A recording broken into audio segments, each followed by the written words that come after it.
In this video I'm going to show you how to download and install FragPunk on your PC.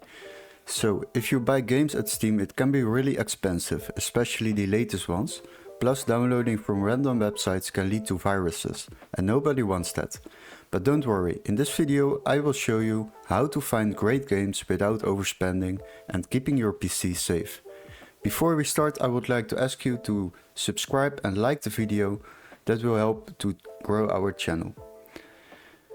So to start off we are going to Google and we need to locate the game on Steam before we can proceed.